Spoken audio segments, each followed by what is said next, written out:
الشيطان الرجيم. بسم الله الرحمن الرحيم.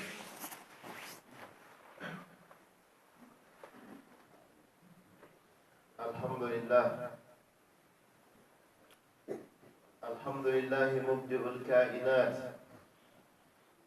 وبارئ النسمات، وأشهد أن لا إله إلا الله وحده لا شريك له، له جزيل العطايا والهبات، وهو واهب الخيرات والبركات،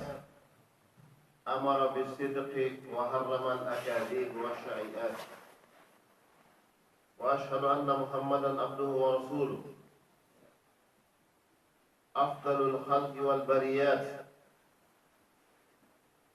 صلى الله عليه وعلى آله وأصحابه ذوي الفضل والكرامات، وعلينا معهم إلى يوم الدين. أيها الإخوة المؤمنون، فقد ندب الدين الإسلام وحث على الصدق، وحذر ونهى عن الكذب. وقد ثبت عن عبد الله بن مسعود رضي الله عنه أنه قال رسول الله صلى الله عليه وسلم: إن الصدق يهدي إلى البر، وإن البر يهدي إلى الجنة، وإن الرجل ليصدق حتى يكتب صديقا، وإن الكذب يهدي إلى الفجور، وإن الفجور يهدي إلى النار، وإن الرجل ليكذب حتى يكتب كذابا. رواه البخاري ومسلم. وقال الله جل وعلا في القرآن الكريم: يا أيها الذين آمنوا اجتنبوا كثيرا من الظن إن بعض الظن إثم، ولا تجسسوا ولا يغتب بعضكم بعضا، أيحب أحدكم أن يأكل لحم أخيه ميتا فكرهتموه، واتقوا الله إن الله تواب رحيم. وعن أبي هريرة رضي الله عنه قال رسول الله صلى الله عليه وسلم: إياكم والظن، فإن الظن أكذب الحديث. وعن أسماء بنت يزيد قالت: قال النبي صلى الله عليه وسلم: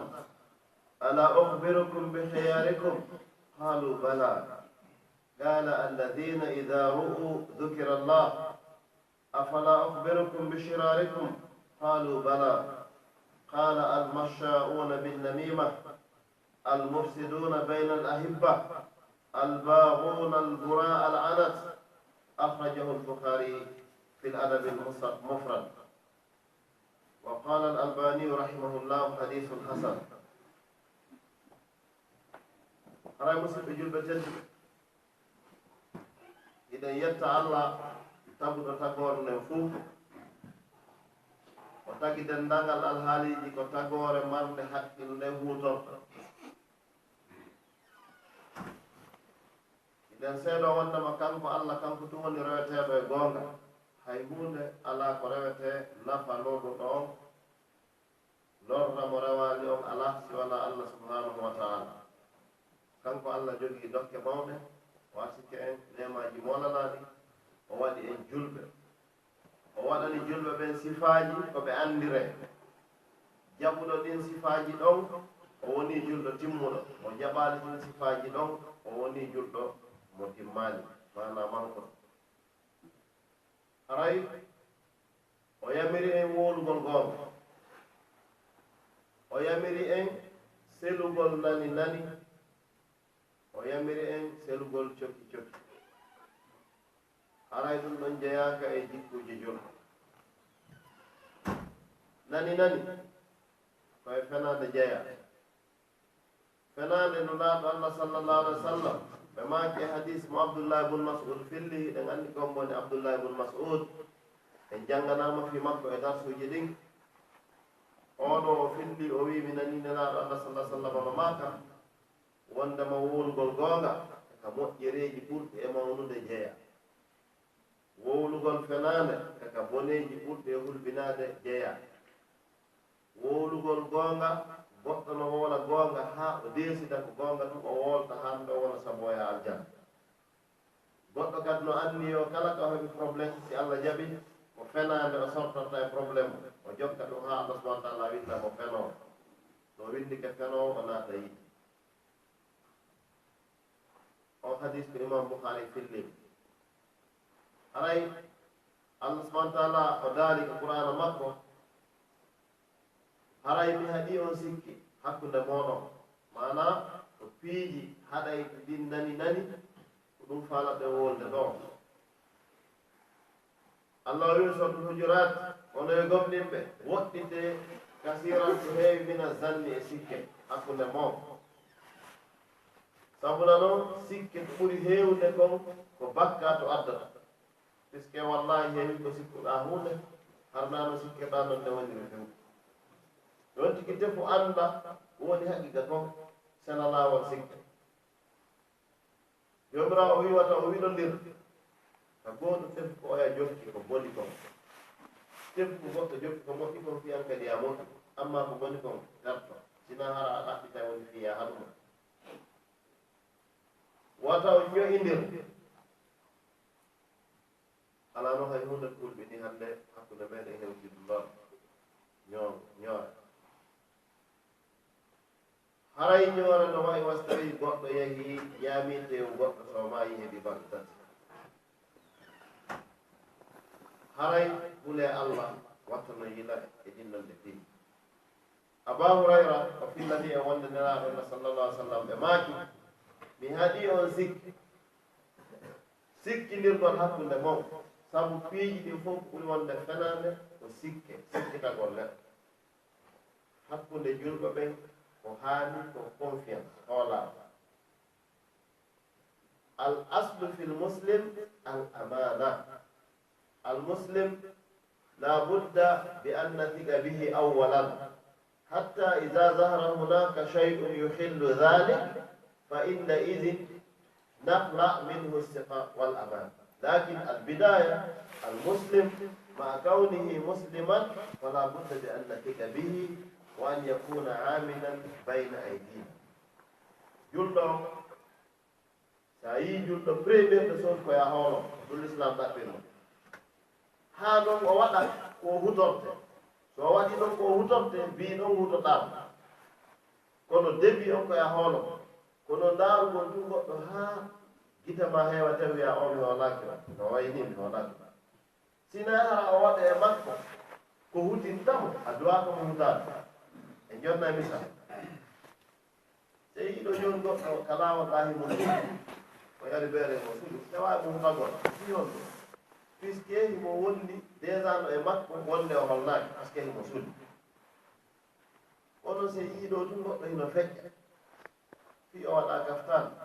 ma fi o waɗa fofne en duwa kamo hutoragol ɗon jikku julɗo hinano waata ɗiɗo piiji fof gon wonnen ɗi haalirde ko fi évitugol kereyugol nani évitugol kereyugol haala reenagol e ko wonata ko wallahi haray nelaɗo Allah sallah sallam ɓe maaki on accata mi yeeto on ko homɓe mon ɓuri moƴƴude homɓe mon woni suɓaaɓe ɓen ko ɓen ɓe tawata si ɓe yi'ama tun kala ka ɓe yi'a inde Allah ene laaɗo haalete ɗon ko boni woltake ɗon hannde kadi ɓeɗo ɓuri moƴƴude ko soit so yiidi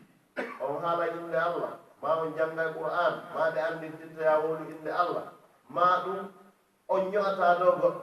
ko ɓeɗo ɓuri moƴƴude ko ɗum imam Bakhawi o wii o ko nelaɗo maaki ɗo si ɓe yi'ama tun inde Allah wodete ko mana kamɓe ɓe tawatake ka haala halta woni ka goɗɗo ño'ete fof ɓe tawetake a fuɗɗoto ɗum ɓe nanngalal maɓɓe ya ɓeɗo ɓuri moƴƴude yimɓeɓe fof nelaɗo maaki o accata mbiyeto on ko mo ɓuri bonde o fof nane fat mo kala yo peeso e ɗo mesira hoore muɗum a andanayi ɗo hoore ma si yiɗa moƴƴi a andanayi ɗo hoore ma si yiɗa boni moƴƴugol e bonugol yowodira e kaftane yowodira e complet veste yowodira e boddini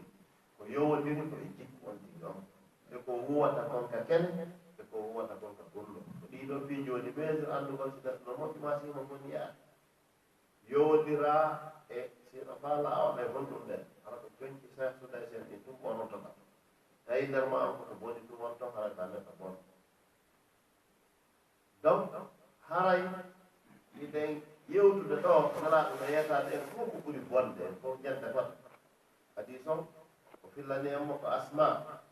binti yazid o wi o dañiri ɗum nelaaɗo sala sallam on anndi sahabaɓe no woni wonɓe filliɓe hadis no woni kadi sonnaaɓe filliɓe makuji nelaaɗo te kadi avant e wonde hadis on cheikhuna al albani gooto e wonɓe famɓe fi gandal hadis ko molana o wi hadis on hino selli sikkitataake non woni à 100% koko wonde haalde ɗo nulaaɗo maakiɗo si nulaaɗo maaki goɗɗum koyo jaɓe gollitire si ɓe haɗi goɗɗum koyo acce haɗite woɗɗite ɓe maako ɓuri bonde e mo almashauda binnamima o yahoɓe waddinirgol ɓe hombo woni waddiniroo hannde ɓuri eggoo haalaaji ko nani tun so a anndi ko kaari wiima min ko min ha ma kuulana ha ɗaɓɓite ka goɗɗo heɓi probléme ɓa julɗo alaamo heɓata bone on faami ko huulangol tun ka julɗo ɓen heɓata probléme ko gerugol haa si weddindina e julɗo wano hara jooni mo jooɗi e kafal gera ha hara hawri taw anndi ɗa waawi ɗo tawa julɗo e kefere ɓe mari négociation partenariat ɓe aldaɓe fotte kafalɓe jooɗo ko goonga no harmi jooɗagol ka beere woni kono tawa ɗo oɗo on so waɗe partenariat on kanko beere on o considérano harmi ko ma o yara ƴewn ɗon jooni jooɗɗo mo moƴƴa hannde e fes ara rewa ɗo wiya hannde so wi ko mi yiri kaari o weeru beere mi tawi no jooɗi yeeso o ala toɓude so tawi ko oya wonno yadde ma ko kaw borto woni e yadde no o tawi weeru beere yeeso oya allah wallimo daññande ka fottete toon heeway si allah waɗino taynaka réseau sociaux o naɓi ara ɗum e yetto allah kono kan innoya bona julɗo no duwa woɗɗitagol sifoji wallahi julɗo hino duwa woɗɗitagol o jikko ɓernde nden ma guerde e ma en haande jaɓa wongol julɓe moƴƴuɓe ɓen julɗo moƴƴuɗo siisma ɗum toon ɗum haani ko peji ɗiɗi pat goo gera ha yidda e makko a yettaari konko miyurmande e ñande ma ko laba jooɗagol hara weeru beerde yeeso ma iɗa anndi nalaaɗo no wii sappo ino huɗa e beere rondiɗo on yarɗo on haamuɗo on jooɗiɗo ɗon ha yara haɗaani anndi ɗon ha jooɗike ɗon o wolante joni gonɗu joɗɗimo soit o yeetotoma o joɗɗinnolan ɗon ko haaju am mi woni ma haaju men enen julɓe ɓen fof ma on ko médecin jo momi faalayo naɓe guine ñawdoygol baykoy tawi noon fiyo ɗum marsu ma ɓe jooɗoto e on sanga hara yiɗi no senna joɗɗugol e makko ko fiyon puisque woni a darura iɗon anndi piiji goosi nafa mawka no yeeso lorra kan hino jaɓe fiyo nafoore mawde nden heɓe nelaaɗo sallallahu alih wa sallam ɓe tummodirno fewno ko ɓe siñata on sulhuuji ɗin sulhuuji fiyo julɓe ɓen accu heefeto ɓe yo heefeto ɓen accu julɓe ɓen tawi wargo ngol ɗum ɗi nelaaɗo winduno min muhammadun rasulullah ɓe windita bisimillahi rahmani rahim immorde e mouhammad nelaaɗo allah heefeto ɓe wi mum ɓene men o laccatan ka nelaaɗo ɗo si men jaɓaani ko windata ko muhammad bun abdullah sahabaɓe seydna omar en no addino ñaaɗi seydna ɓe maaki nelaaɗo indema nde montetake fes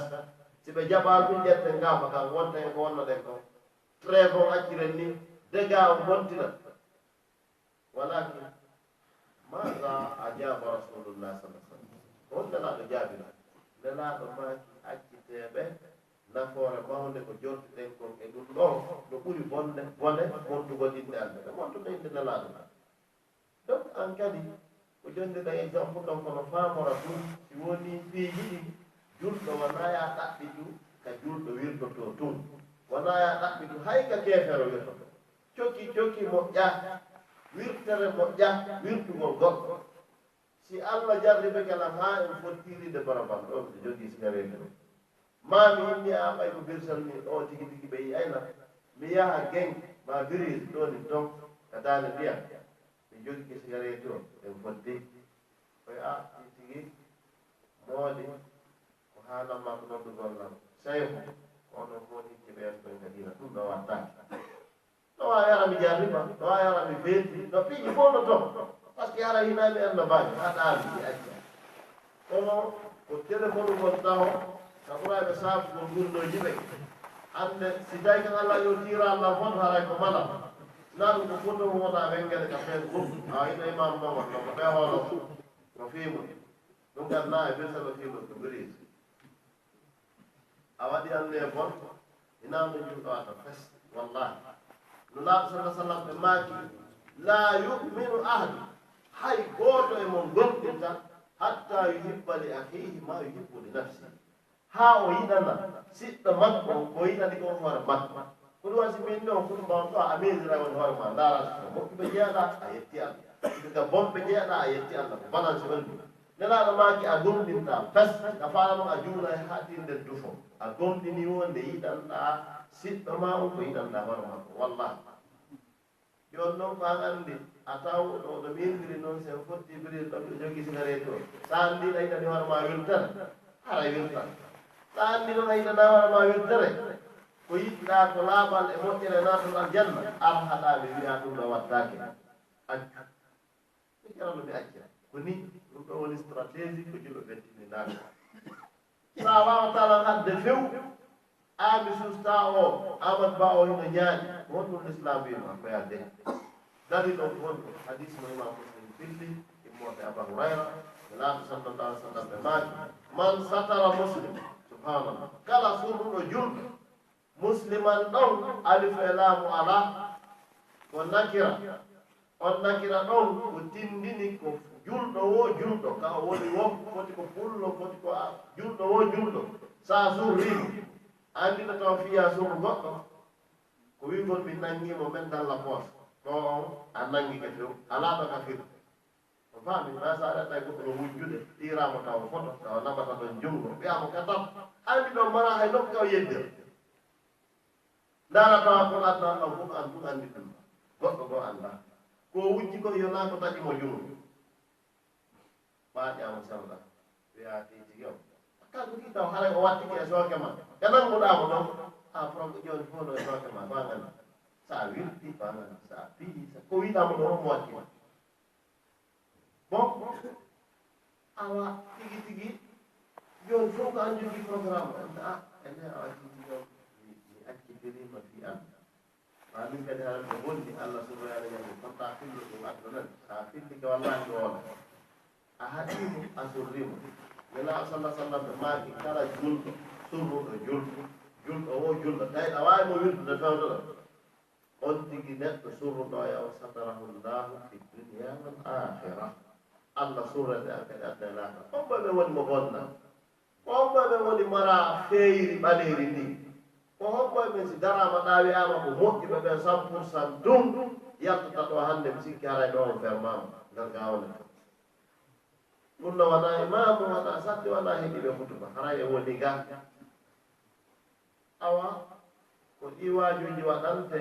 koyo faamodire ko heɗitante koyo hejje hina fi yo allah dande en heɗagol waaju ñande wo fi ko nangiroyen par ce que kala ko yotti e ma ka noppi ma a andi ɗum ɗon bila ndeññande waɗetaake awa fottanen ɗo anden en fof alqouranul karim e nelaaɗo sallllahu alayhi wa sallam hino haɗi haala halta hino haɗi nani nani subhanallah ndaare ɗo balɗe jeluɗi en nande wondema iɓe inna e zammarino maayi heɓi balɗe nayi no wona ko hannde noon o maayi tigi tigi o lutti kam fof fanko fof kon mo kereyi kan haan haa kaka yahi wo adiɗo ka kereyude on si on ɗon daama yeeso allah no gasal hala ko julɗo adi wowde oya nawɗu no faɗɗa taw ma yaade kono goɗɗo kan henndi ɗum ɗon felli ko internet adɗon fof jaɓodiri wondema e tawi ko fof subhanallah ko julɓe hon ɗum ɗon julɗo wallahi naako duwawo en haanay ka foti mbaɗimmo si a nani ko hunɗum duwa wonde kon fof donc haray nelaaɗo allah sallallahu alih wa sallam ɓe maaki wondema kafa bilmar'i kadiban an yuhaddisa bi kulli ma samia yoni neɗɗo fenaade wowlugol kala ko o nani hayso goonga wona kala ko nanɗa wonata yo goɗɗo jogo hunnuko mum ko anndi fof haali fof bonni fof anndi fof fanki fof bonni fof kadi anndi fof haali seeɗa noppi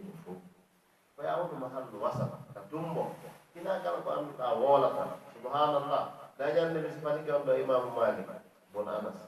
radiyallahu ta'ala sahabaɓe ɓe wonduno ɗon no afan na sahabaɓe taabi inaɓe ɓe wonduno imo anndi ɓeeɗo ko moƴƴu ko julɓe ko karamokoɓe ko hunƴiɓe qur'ana ko feewi hiɓe jogii hadisaji nelaaɗo imo faalaɗe ƴettude o watta ɗi kam watta o maliki kono o daari ɓe haa daari alhaali makko tawi ɓeeno ɗuuɗi haa o inde onon paamno ƴedde hadisaji mum kono on ɗuuɗi haala so goɗɗo ɗo haala wi makko ɗuuɗi balja makko ɗen ɗuuɗay par ce que ko wowol ɗo aljana ɓayno on ɗo ɗuuɗi haala iɗo waawi faljude e ɗi makuji nelaaɗo mi ƴetta ɗi ɗo harnaano nelaaɗo wowde noon o ƴetto naate yiite mi alaɗe yiite pes wakkiti ɗo wakkiti won goɗɗi windaaka kam watto waawi haray neɗɗo koyo reeno haala ka nanɗa haala si ɓon kadi ka nanda julɗo haɗɗa koya giru ka wara e ɗon hara ka feƴƴalɗo ka supprime fes haa kadi kono si Allah jaɓi koyen hanno yeɗɗo mi billah har ko min adi widodir min adi har ko min adi wonde bonɗo wallahi a yetti hara nawe julɗo waɗa ɗum no lutodiri e ko nelaaɗo sallah sallam waɗi ko few ndareɗo nelaaɗo sallah sallam ɓe nani wonde banu Qurayza adi hujjan koɓɓe e tuusa ɓe yiidi ɗi e heeferɓe makka ɓe haaldi fii julɓe ɓe nelaaɗo no naano ɗum tum maƴƴi wi yaha nden nelaaɗo immi woɓɓe wi yahete fa noon andon ko ko wiyata ko goonga taw woola kadi hay e gooto sahabaɓe nelaaɗo ɓe fof ko rasul neyi ɓe fof ko nelaaɗo neyi kono o wii taw woolan hay gooto tefano helan anda ɓe defi arti yeeɗi nelaaɗo sallah sallam ko goonga kotuman nelaaɗo ya heblode jooni fi gere o jooni ade huuda heferɓe makka to yiitiɗi kono to nayi on say noon kono ɓe moƴƴaandu tuum awalillahi walla rasul baako e julɓe wonɓe on e torondiri fi Allah hooti annabiiji mo kala e waawa ɗum ko ɗum annde inna sama wal basar wal fu'ad kullu ulaika kana anhu mas'ul gite ɗenɗe ɓerɗe piiji tere a neɗɗo ɗe fof landitoyte kono ko ɓuri wonde dangereux ko ngal ɗenngal nelaa sallah sallam makanino sahabajo a accata miyetuma ko watta malata daɗa few daɗa aduna daɗa lahara oynoaɗe yatanaɗo jogui ɗengal ngal maki jogo ngal hara ngal wolani hay e mum sina ko mon hara adan jogo ɗengal ma ngal ela sala sallam makani oytene e nanguitirde ko ko wolete أو نحن مؤاخذون بما نقول فأجابه رسول الله صلى الله عليه وسلم ثقلتك أمك يا معاذ هل يكب الناس على وجوههم على مناخر لا حسائد ألسنتهم اسكي جتا يم بين سكتي رب جيت مكنين كينا مكنين كنريد سناك بوردا nelaaɗo humpini ko sallallahu alih w sallam donc ko ɓuli o waddani hila o wowdani hande kadi ko woni haa ma haray koye watta hila e ɗum ɗo annday haray hina ko moƴƴi noon iɗon anndi haala halka no jeeya e ko addunoyo julɓe ɓe foole ko ɓuundi taw ɓe heɓa probléme moolanaaɗo goɗɗo rewi yii goɗɗo ka nder wango ton ɗum sotti wi est ce que nanelaaɗo wara andi on ɗon o wiyaani o confirmani ko est ce que nanelaaɗo wara goɗɗo ko sotti ɗum wi e nelaaɗo wara o wi hi o wi kisan e awa nelaaɗo warama kanko o fettinani wonɓe yeeso ɓe nelaaɗo warama ala minute tawi fof jonnodiri nelaaɗo maayi ayi woni haala haalta kere on sahabaɓe fof weldi fof jiɓi nanɗo o nelaaɗo maayi bon nelaaɗo maayi kono ande jihaadani kan c'est fini l'islam o maayiri woɓɓe famiri noon woɓɓe famiri koɓe huɗu woɓɓe famiri koɓe dogu woodi doguɓe yawno ha e sifanama o ngere nelaaɗo luttiduno aade gooto ɓe dari defande o jaɓɓino ɓure haa o ebbi mayde donc ɗum fof ko haala haldama ino jeeya e muɗum nene aissata radiallahu taala anha ɓeydi nelaaɗo e wayaasi ɓe luɗɗiɗi e safwan ɓaawo safwan no habbi oya ko jiwo lowɗo yo wallitamo ko wayaasi huñci o ƴawa ka tilli sohu ka ngelooɓe ɓe heɓa no ɓe yaha ko allah anndi tan ko mo sortoyi wi ɓe min hoolaaki ɓe ɗo ɓe lutti ɓaako donc ɗum ɗon tuko wi mi hoolaaki ko ɓe lutti ɓaako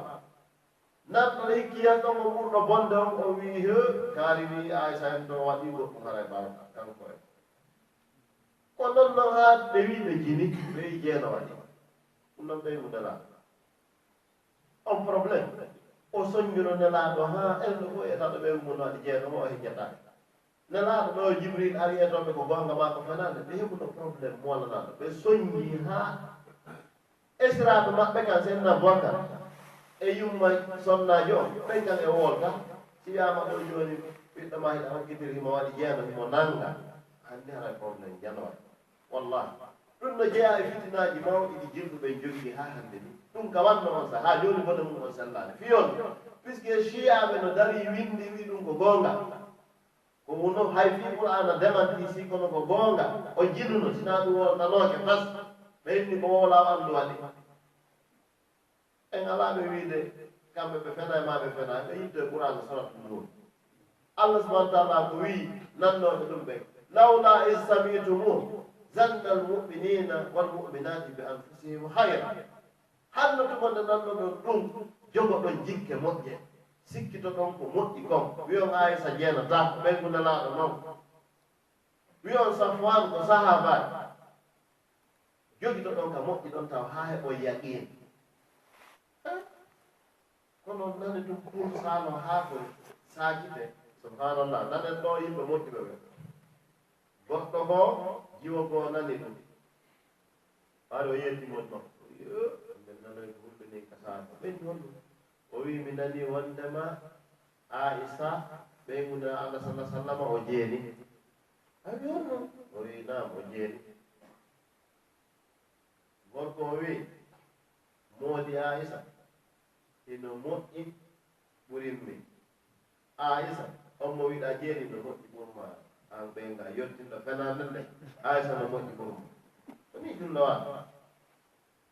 oya uggini on ko ni onon ko mi wonde o woɗo hucci o wawa nawɓe walaaki kasi onde aya on arno qur'anu karim ari laɓɓinimo wi ko woɗa kon ko fenan wowluɓe ɗum ɓe ɓe naata yiite allah subahana taala on say addi article applicaɓe e kala waɗɗo nani nani kala waɗɗo haala halka on article ɗon ɓe janngudan no article yeeye hutuba ɗimman jomirawo subahana taala wi nane fat inna alladina yuhibbuna an tushia alfahisata fi alladina amanu lahum adabun alim fi dunia wal akhira article ɗon inna alladina no ɓe yuhibbuna ko yiɗuɓe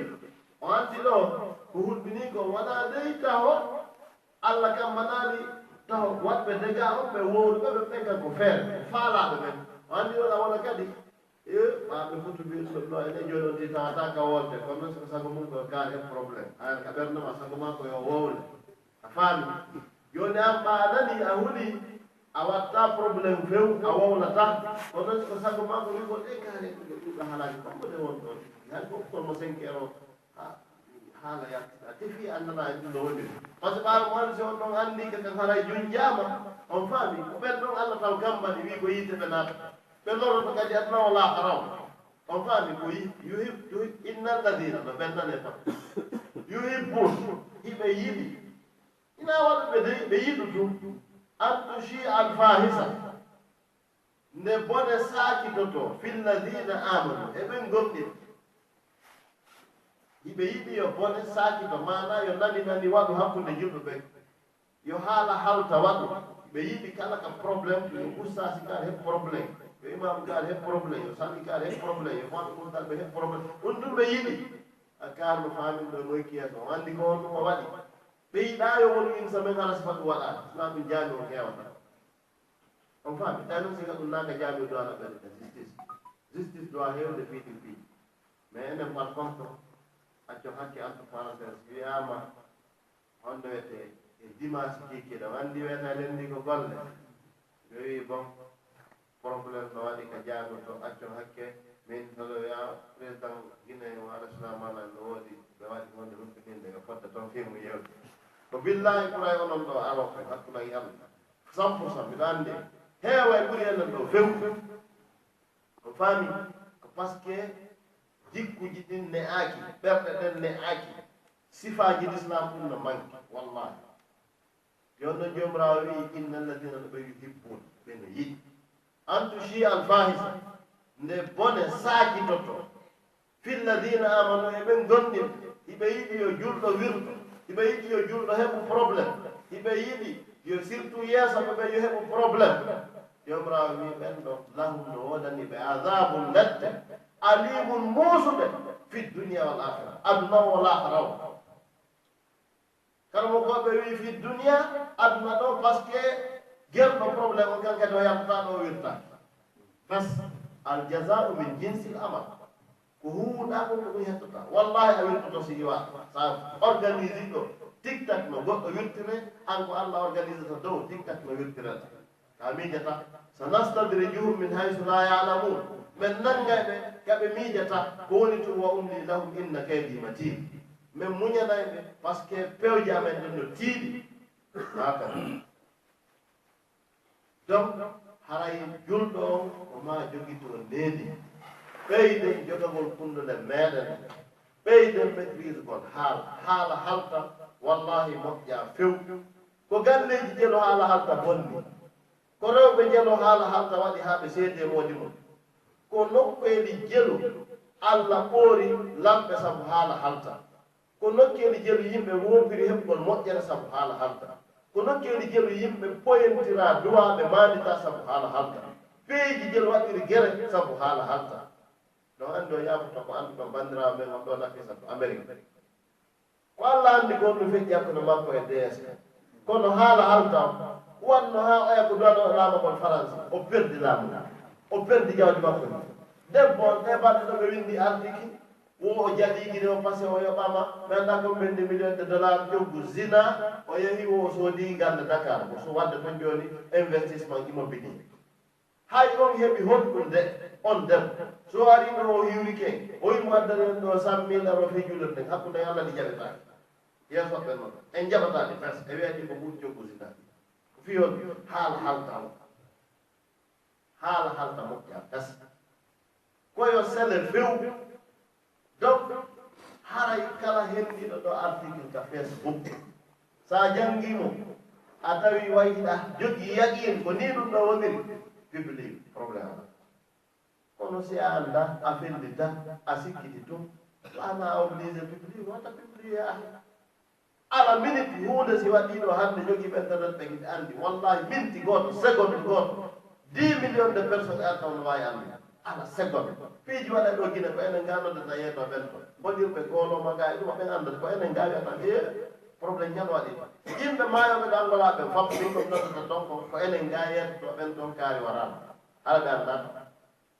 non fof sabu ɗi réseau sociaux ji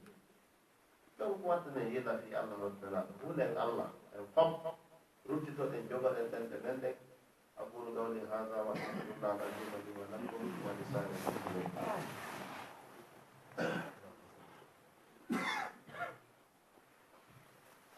الحمد لله العزيز الغفار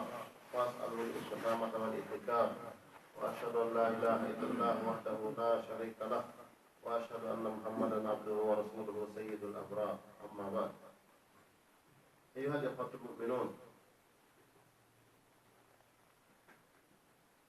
لم يسلم من الشائعات الأنبياء والصالحون منذ فجر التاريخ منذ بداية العالم ممكن أن نقول لم يسلم أحد من هذا ولكن الواجب علينا كمسلمين أن نحفظ أفواهنا وألسنتنا وأن لا نتكلم إلا بالخير فإذا أردنا الكلام فلنعلم أن هناك ذكر الله تعالى ومن ذكر الله له الثواب المضاعف والأجر الكثير فلماذا لا نهتم بهذه الأمور أذكار وقراءة القرآن وما إلى ذلك، ونحن نترك كل هذا ونهتم بأن نغتاب إخواننا أو أن نشيء الأخبار، أخبار لم نتثبت بصحتها هل هو صحيح أم كذب. هذا ليس من أخلاق الإسلام والمسلمين. فعلينا جميعا العودة إلى كتاب الله والعودة إلى سنة رسول الله صلى الله عليه وسلم. أنا مسلم جدا وقت جوني كموجة في الحقيقة هاي إنوودي دو توقف قولي نوغاي الإسلام يمين في سبب ناني حالا كهم ودعوات kono en ɓiɗɗike tan o e alaa jogo gon ko jooɗi haqiqa on faami neɗɗo yo reeno ko sunko woono yon tigi anndu wallaara lande kala ko woowi sahirin wa kabir fanɗi jande ma yalfisu min qawlin illa ladayhi raqibun atid konngol wo feɗɗugol ko hunnduko ma yalfi anndu raqibu atid winndingo donc hara e wattane yila neɗen wowla miji to ɗen fota donc haray hunde watara kati woni wolde e nder ɗinogay ɗo l'islam ko ne wima sa nani qur'ana wi wondema ono e julɓe in ja'akum fasiqun bi nabay fatabayyan so naniri neɗɗo wonɗo wo wonɗo haala allah taw o wi wowlon ɓen ko ɓe faasi ɗuula haala o wi ko faasiki ɗon Allah wi faasiki noon si addani on haala fatabayyanu tefe ha andan ko gonga ma ko fenaade fi honɗum an tusibu qawman bi jahalatin fa tusbihu ala ma fa'altum nadimin fi wata on waɗi yimɓe ɓen bone ma wolonɓe ko boni ma accusomɓe taw yo nani woniri nin son ala on fije woni donc hay yewtere nden nde siwaɓe mino kono objectif o faandude nden ko haa faame wondema ɓanndo julɗo wirtetaake hay keefeno wirtaano fere julɗo ko Allah teddini te Allah teddini bani adama fof wala tanonka bani adama jomirawo ina ehmanallahu ala lmuminin moƴƴike julɓe ɓen ɗuma daw nannono laaɓe ma wallahi no laaɓe yottini karamo koɓe yottini janngude ɗe yottini vendredi eɗen ko wonne janngude ko yottinaama samedi ɗe yottinaama ala yetta seede meeɗen mo kala e meɗen yo jogoɗen ngam ɗungam mo kala e men yo yotti emo alaa ɗo haray qur'ana on ɗum heewi tew ndaare soto mo juraani gonɗon jikkuji ɗi fof hino sifa ɗon ɗen janngi fof fi ko nangireede fi Allah donc haray wattu nde hila kala e jogo ɗugo mugo kala sinani haala e sif tawa annden ko gonga ma ko fenaade si feƴƴinaka mo faam ɗum kadi naawam ɗum e feƴƴingo haray en toti kallah subahana taala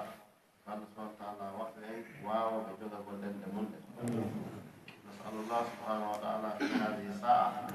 أن يحفظنا وأن يحفظ جميع المسلمين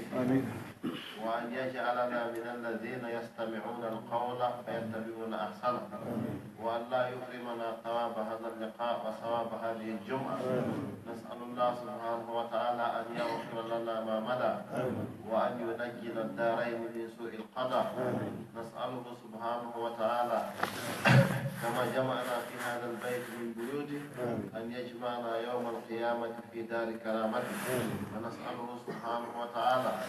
أن يحسن عاقبتنا في الأمور كلها وأن يجيرنا من عذاب الدنيا وعذاب الآخرة نسأله جل وعلا من كل خير سأله نبيه محمد صلى الله عليه وسلم ونعوذ به من كل شر استعاذ به محمد صلى الله عليه وسلم سبحان ربك رب العزة عما يصفون وسلام على المرسلين والحمد لله رب العالمين.